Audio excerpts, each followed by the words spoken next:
And then, excellent. So yeah, I got some experience working in a bunch of different kitchens while I was in college, and then decided to take a hiatus from education and work. And I worked under a great chef in Seattle for a couple of years, and then yeah, finished my degree, which has nothing to do with cooking. I actually didn't even know that cooking school was an option. Like I'd never even heard of it. So nobody I worked with in San Antonio was like, yes, I went to culinary school, or you should do that, or I had no idea. So by the time I got back into college as a young 20-year-old, I had never heard of it before. So that was kind of interesting that at that point, I thought I was too old to go to culinary school. But I think I would have really enjoyed that, because I do like so many of the different departments in cooking, because it's not just baking. I love it all. Like I love charcuterie and butchery and stuff. We help break down half a cow every year for our family, and I love it.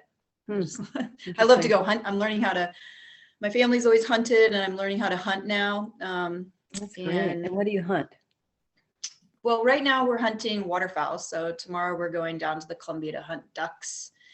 And I really like that. It's pretty exciting. It's beautiful, and, but yeah, this time of year it's ducks. Yeah. Nice. Yeah. So do you hunt for big animals too? I'm not really interested in hunting for big animals. I think I would love to learn how to, capture quail on Lower Bear Creek. There's so many, and you can't really shoot in that area, but I'm kind of thinking about like, how could I trap them? But yeah, a small game I don't really have a problem with, anything from chicken on down. But I think, yeah, I don't think I would enjoy shooting a deer. I think I could do, because there's so many here. But yeah, like a bison or something like that. I don't know. Not really. No. Right. Small birds, I find that they're fine to, because I like to just go from start to finish, like hunting and then processing and eating. Like so you process the ducks that you are killing as well. Yeah, I like to do the whole process. Yeah. Whereas like a bison or antelope or something like that, I don't think I'd enjoy. Put on your leather clothing with your bow and arrow. I do have my outfit, so I do. Yeah, it's important to stay warm out there, for sure. But yeah, so that's something new I'm doing. Yeah, I like it. Wonderful. Great. Well, thanks for sharing. Sure. So yeah, last time we did a baking segment on scones, and I prepared a lot of stuff in advance, including a batch of scones. So today I definitely did some prep, but I also thought maybe I would slow it down a little bit and maybe do a little bit of prep. I don't know. I mean, I feel like I'm speaking to an audience that has a lot of time in the kitchen and experience. So I'm by no means an expert, but sometimes when I'm cooking, even with other people, I do pick up little parts and bits that are helpful for my routine, or just, combinations or something. So is that my dog? I think so. Wheezy. No. And yeah, so that's what I was going to do today. I think you all got the recipe, hopefully. Yeah, I didn't send the recipe out, but it was on the page where you registered. So I'm hoping people got that. Yeah. So I came upon this recipe last year. I have a friend that was going through chemo, and it just seemed like a really nice, like hearty soup for this person that needed a vegetarian, vegan type of option. So that's why I chose it. And it's based, Allison Roman does a lot of writing for New York Times, has cookbooks and stuff. And I really like her process and the way she writes. They're pretty straightforward.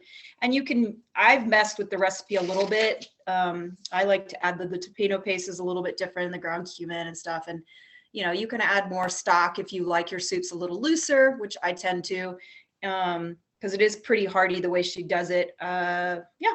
So I think there's lots of wiggle room in here to add your own flair. But is anybody following along this morning with the recipe? No. I didn't get it. So I didn't see that it was there. When you registered, when you went to that page, it was on that page, but next time I can send it out. I just thought, I'll try this and see if it'll work, but yeah, obviously not. Okay. Well, so the recipe's on there for next time, but yeah, like I said, we're going to just go through it. I've got some things already prepped, but I was just going to do a little more prepping for you guys. So here we go. All right. Well, first of all, I have a huge piece of ginger, and I don't know about you guys, but there's always the, 1-inch piece or 2-inch piece. And, as you can see, ginger is nobular, and you could do a 1-inch piece of that diameter or a 1-inch piece.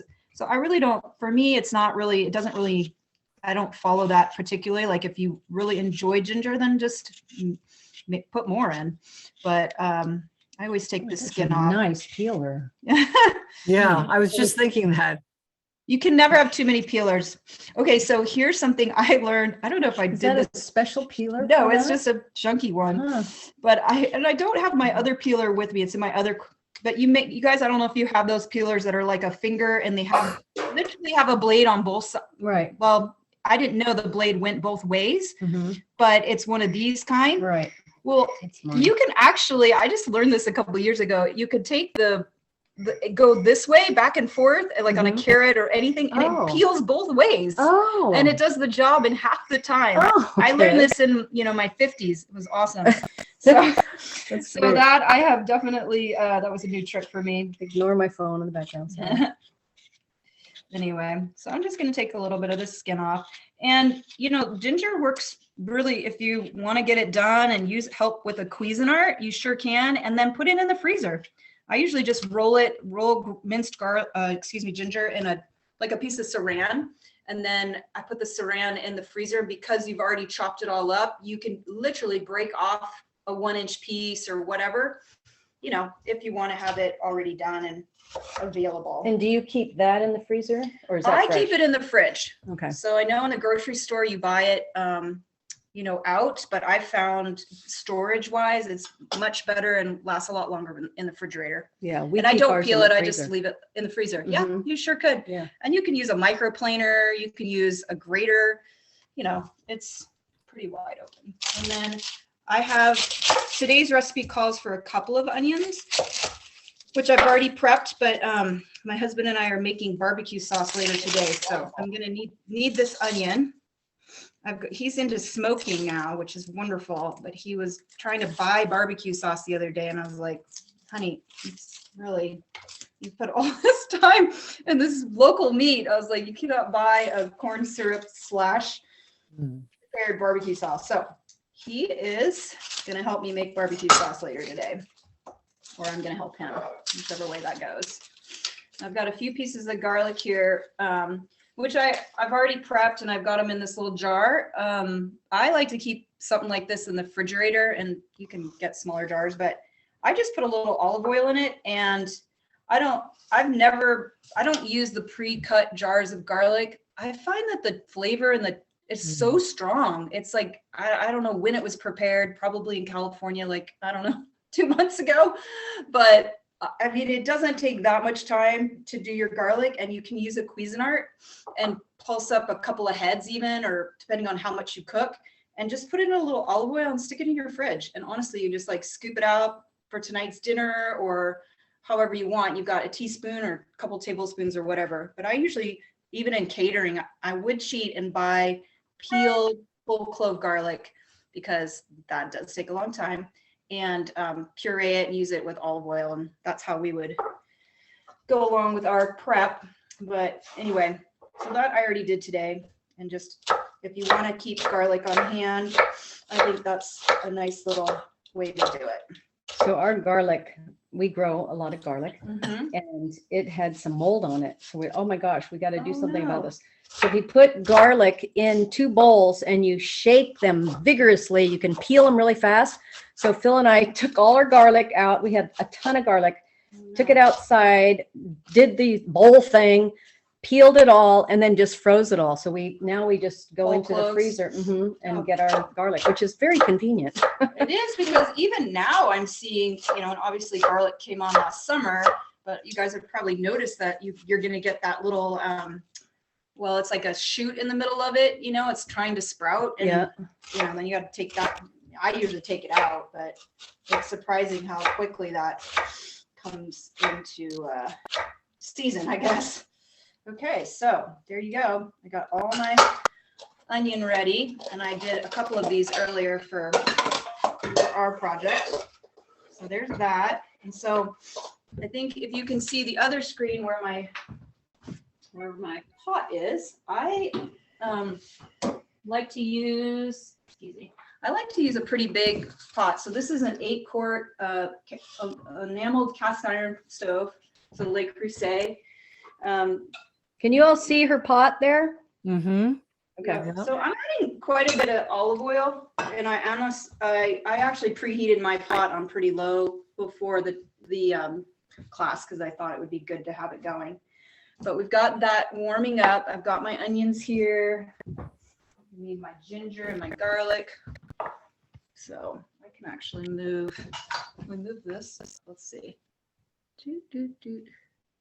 Uh-oh. Uh-oh, that didn't work. Okay. No, got it. Here we go. All right. This, let's do that. Let's see if that works. That better? Yep. There we go. So I'm just gonna chop up that ginger. And one thing about rolly things here, like carrots, ginger, you know, this is can be an accident waiting to happen. And so it's super easy to take the end off, flip it on its flat side, right? And then you got more flat sides. So it's so much easier to prep something that's not moving, and it's a lot safer. So I'm just using a pretty sharp knife, which is also safer. And again, I have my flat side so I can put it down. And you can throw this in the Cuisinart. That would be really lovely. But for now, we're just gonna chop it by hand. And I think my oil's ready, so how do I turn this without dropping my phone in the oil? Let's try this again. Boop. Careful. There we go. You can just rotate it. There's that. Okay, there we go. Awesome. Okay, so, and you guys probably know this trick, but it's really great to have your oil warmed up. So, you know, just give it a little time and get it going so it's warm. You're gonna hear it. You're gonna hear your onions or your meat or whatever, and you'll know that your oil is hot.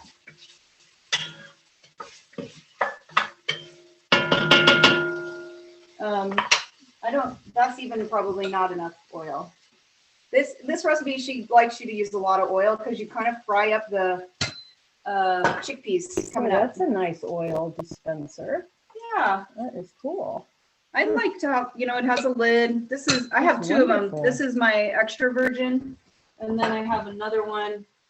I've never seen anything like that before. Yeah. And I have another one for regular. Cool. I like the stainless. I know people use glass bottles with like a pour top, like from a wine bottle or That's something. what we use. But I'm afraid to have glass like that in my space because it's also very tall. But anyway, I like those short ones. They fit in my cabinet. So we've got our onions going. This recipe has you use, it gives you a bit of direction on things like pepper and salt, but I always salt stuff when I'm cooking it. Like I always salt my onions. If I'm adding vegetables, I salt as I go, and then I would salt additionally, but I don't wait till the end, I guess is what I'm saying. Mm-hmm. So we're getting our onions going, and I'm working on my garlic or my ginger. I don't know if you can see that. Ooh, there we go. Awesome. There we go.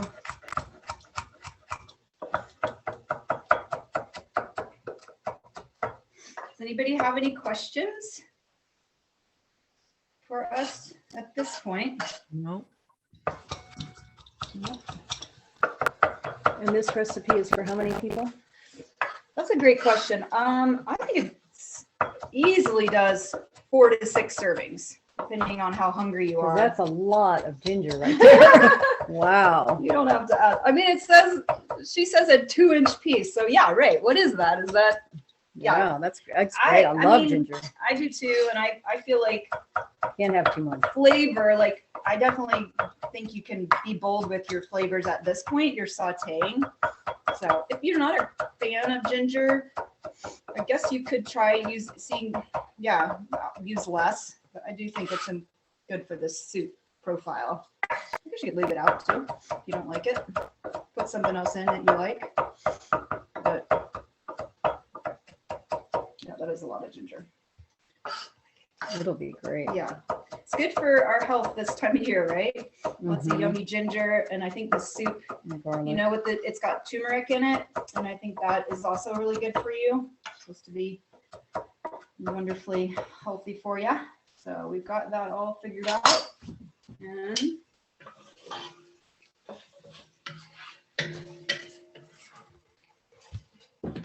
just gonna heat up a little bit.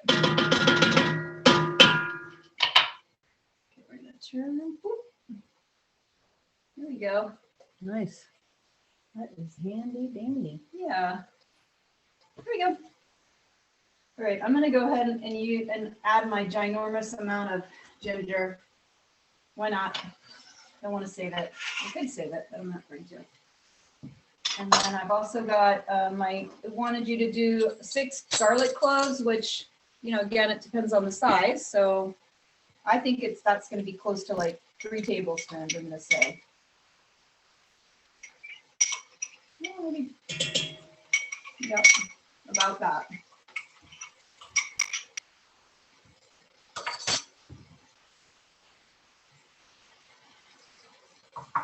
And you can see it's kind of frying, right? And I think it's you know, if you're not, a lot of recipes give time, and I'm not much of a time person, except for maybe baking what's in the oven. But even that, I'm always checking it for coloring and taste and stuff. So like if you're unsure of like, oh, are these onions done enough, or what does translucent mean, just try it. Like pick a piece of onion out of your pot and just try it. Because I think onions, depending on how long you're doing your soup or your dish, like for barbecue sauce, I have to get the onions soft. Like if you don't get them to a certain point with barbecue sauce, they're not going to finish cooking and all of that. So yeah. What I notice is the longer I cook the onions, the sweeter they get. Yeah. I often will just put them on the back burner really low while I'm prepping Doing other stuff. Mm-hmm. Yeah. And these onions are just yellow onions. I didn't buy sweet onions, but you could buy sweet onions if you wanted. But you're right, the flavor does get sweeter. Let's see, what else do we have in terms of prep? So that stuff's already done. I've got over here, I've got my, let's see. Actually, what I should do is just move my phone. So we've got that happening. And I'm gonna remove that. There we go. And then over here, I've got kind of just my stuff ready in place. I've got my coconut milk ready. I have some chicken stock that I had in my freezer. This guy. And then I've got chickpeas. I just drained. I'm using canned. It's fine. And then I've got my tomato paste, and I put my spices together in a little dish, so they're ready to go. So that's 2 cans of coconut milk and 3 cups of cooked chickpeas. Mm-hmm. Yeah, 4 cans. 3 or 4 cups of chicken stock. Let's get in here.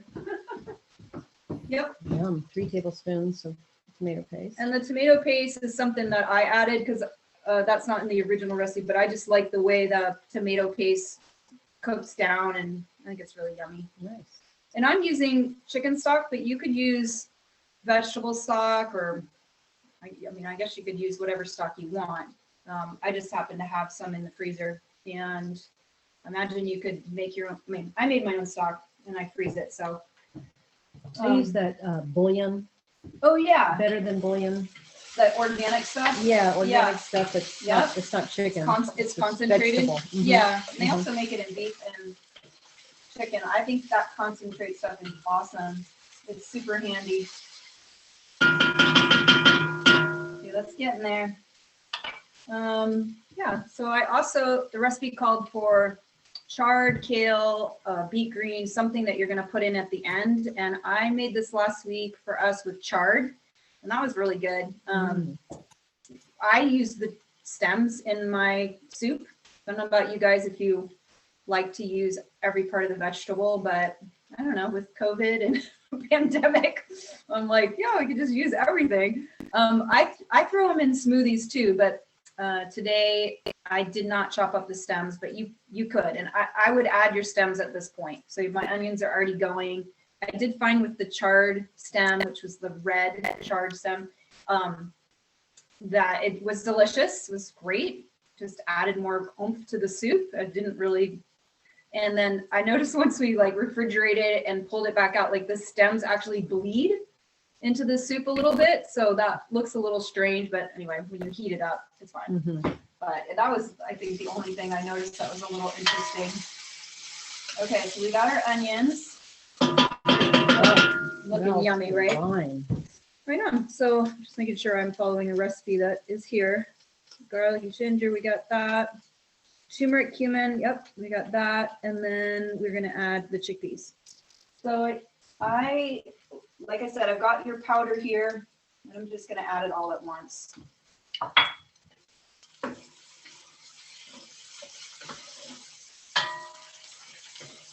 Get those going for a minute.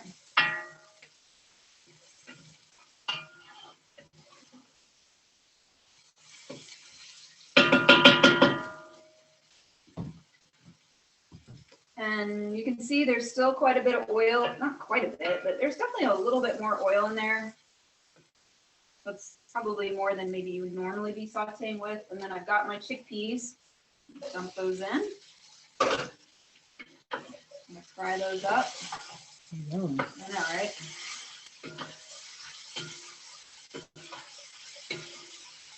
Smells really good. And that definitely, I think, makes enough soup that if you want to put some in the freezer, it does freeze really nicely. I haven't frozen it with greens in it, but I can't see why it wouldn't work. It'd be fine.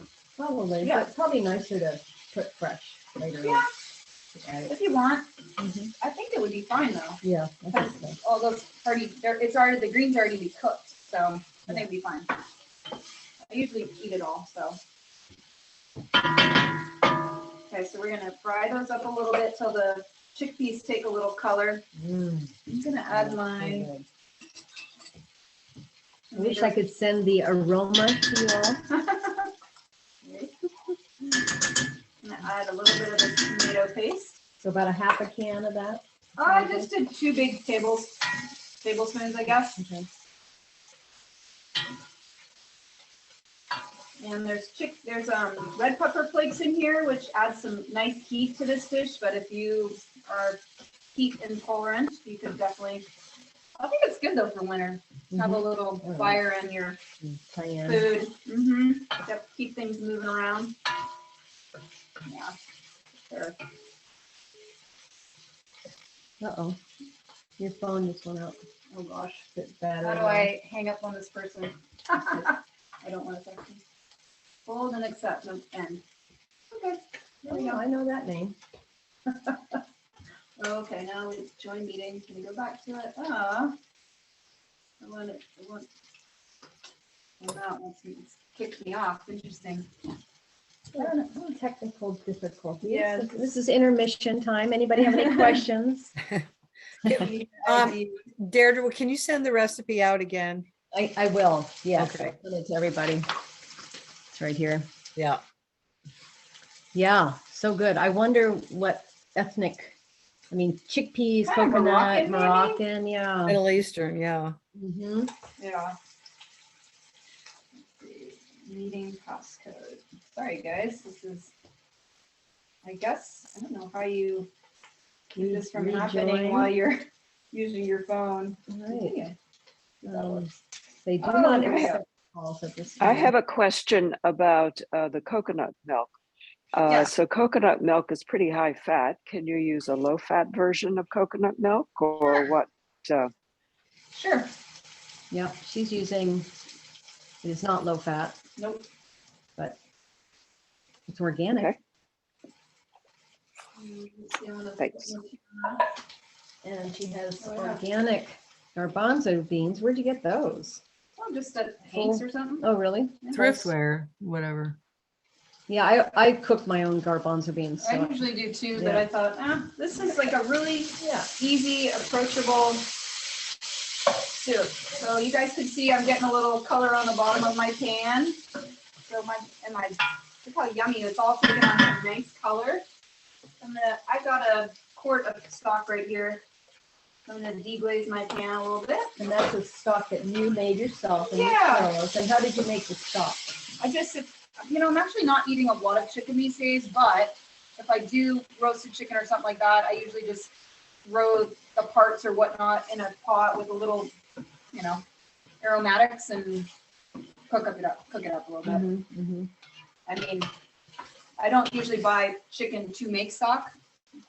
Right now, I'm not doing that because I actually do use that stuff that you were talking about, the Better than bouillon. Better than bouillon. I think I have some here. What is it? Here it is. Yeah, better than bouillon. I gave this to my husband for his stocking. It's for beef, but it comes in veg and it comes in chicken. So it's concentrated. You can just, use a teaspoon or something, whatever so now I got all my stock in. And I got it is a lot of coconut milk and it is a lot of fat, which does make it kind of delicious, but. Isn't that always true? I think this time of year, we need, and our brains need fat, what my understanding is. So I think this is a good time of year to do that. Keep your calories. You get out and ski every day, right? Wow. Okay, so we got Yum. Yeah, so here we go. And right now it feels pretty loose. It's like, wow, this is going to be a, very loose, soupy stock. But we're going to let that cook and simmer for about 30-35 minutes. Bring that up. I don't think I have anything on the bottom. There we go. And I'm just gonna let that temperature come up. And the only other thing we have to do is our chard and our kale. So we'll pivot this way. Great. And so I just purchased red kale. So I'm gonna, it's so pretty. And again, like the ginger, one piece of ginger or whatever, what does that mean? So I'm taking this off the stem. Usually if you go against the grain, like kind of with a time, if you're taking kale off, if you go down the stalk, well, it's a little easier to get off. But however you can get it off, you can do that. But so again, what is it saying is that the amounts is really up to you. If you can get away with putting more in, it does soften with some time, which we won't have the ability to do today because the soup's going to need a half an hour. And sorry guys, didn't get up early enough to make 2 batches. Well, I did get up early enough, but I didn't make 2 batches. But so I mean, that's a pretty good sized pot in there. So I'm gonna do quite a bit of kale.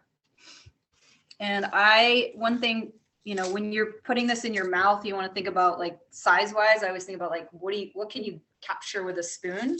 So not really mincing it, but she recommends tearing it, and that seems to work just fine. But you could chop it too if you wanted to. So I'm gonna use quite a bit because it does really melt down when you cook it. So I've got all of that, and what I'll probably do is just tear it into my bowl. So I'm doing like little pieces like that. Does that? Yep. And she says in her recipe that kale takes a little longer than chard. I don't know, just taste it and see what you like if you want to. Yeah.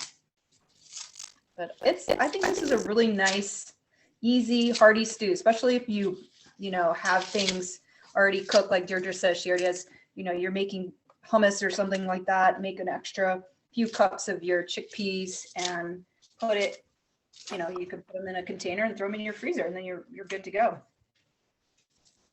So yeah, I think that's about it. I say for topping, she recommends yogurt, which I don't typically have. We have sour cream.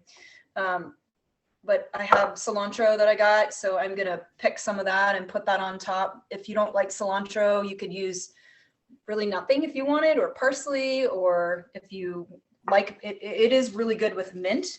I would have to do some serious digging in my yard to excavate my mint plant right now, which I could do. And actually, usually you can find some under the snow.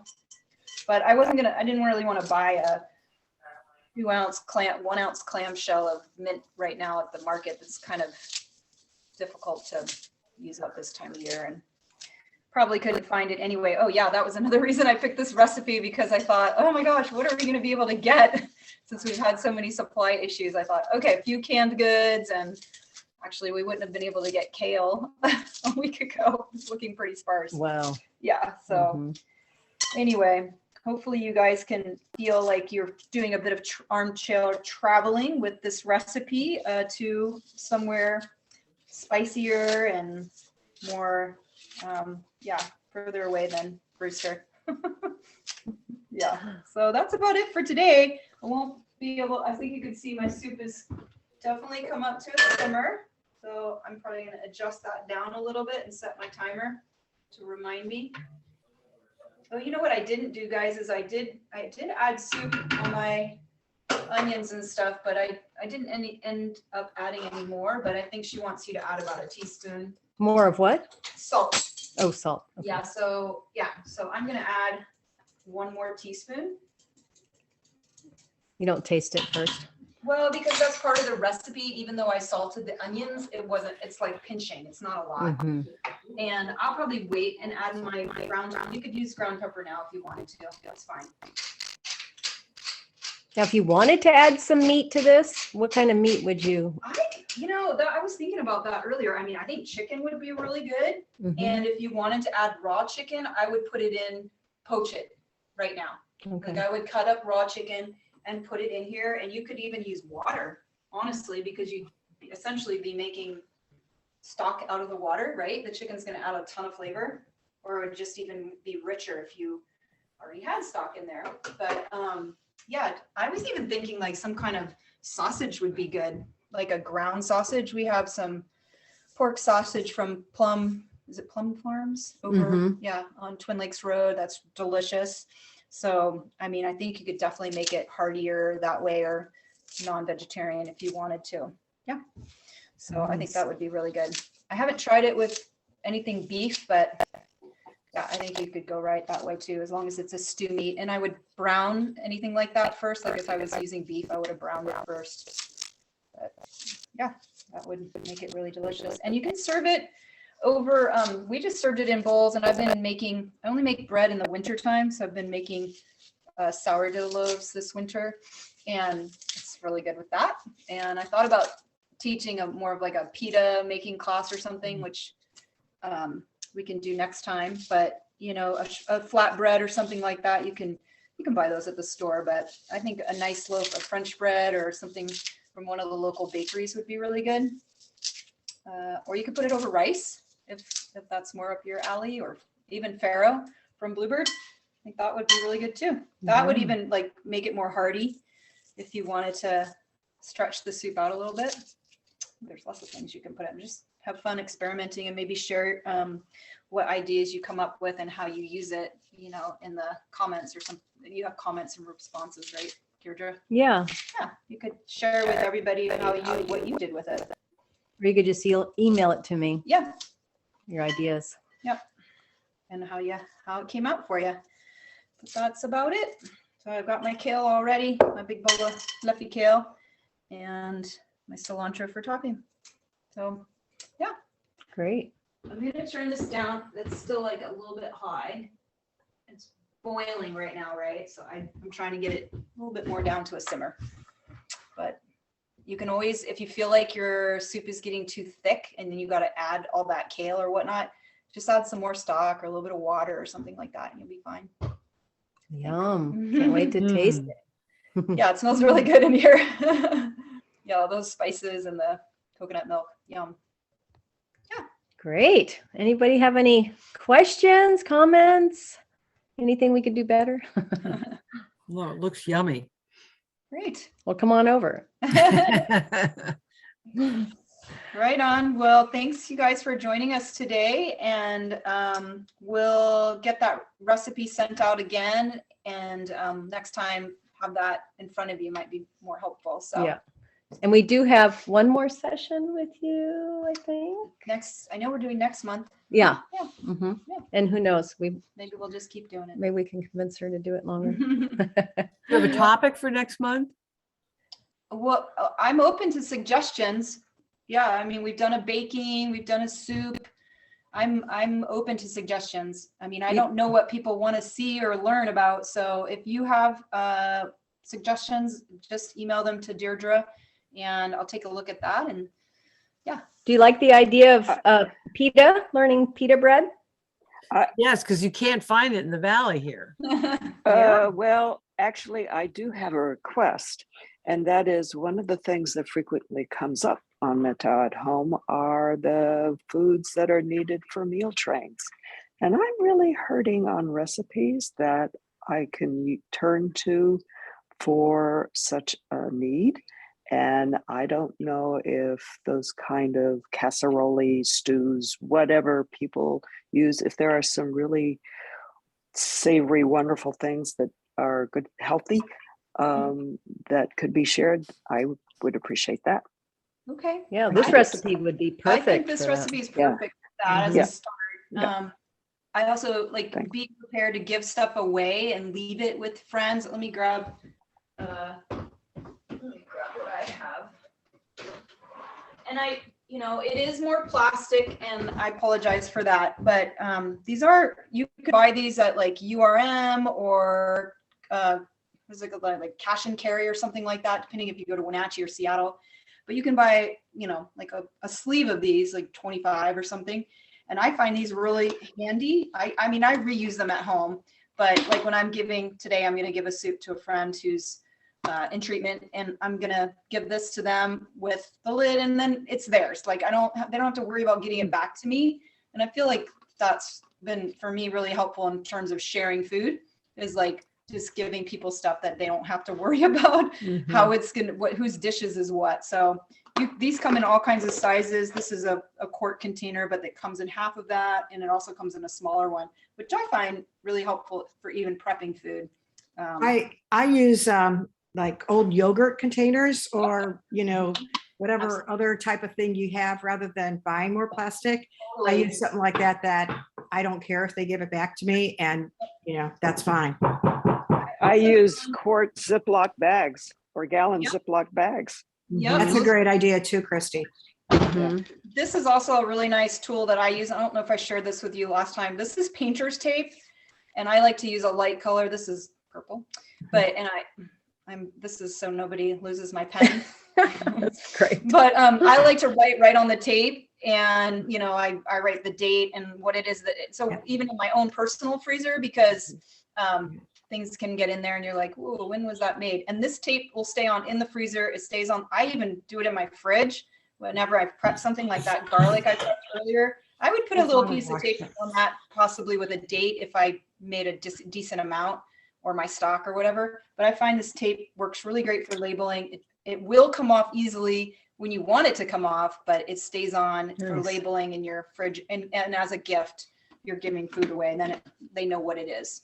Yeah, that's a good tip. I always use masking tape, and it doesn't always stay on. Yeah, masking tape is hard to This get is off. a grease pencil. Yep. A grease pencil, a photography grease pencil, and you can write on plastic tops or whatever. Yeah. Mhm. I really like labeling on the sides of my stuff, because when I'm looking, certainly in a freezer, it might be different depending on your freezer, but when I'm looking at my fridge, I want to see, I want to be reading my fridge like a book. So I It's a personally good idea. like on the side, however you do that. But I find that for when I look at my fridge and I'm like, oh, what is in that jar, or what's in that yogurt container? That's the thing with yogurt, you don't see it. So if you can label it clearly for someone you're giving food to, or even yourself, then I find it gets used up better. Otherwise, stuff gets buried and lost in your personal space, and you don't get a chance to use them. Thank you. Sure. Thanks to you guys. Those were some really nice comments and suggestions. Yay. All right. Well, Okay, there is something in our chat here. Let me see what it is. Thanks, Stu. It looks like a good recipe to try. Oh, I can't wait. Looks yummy. Yeah. it's really yummy. Very good. Well, thank you all for being here. Appreciate Okay, it. thank you, Stu. Stu. Thanks, Bye. Deirdre. See you guys Thank next you. month. Yep. Bye. Bye. Have a good day.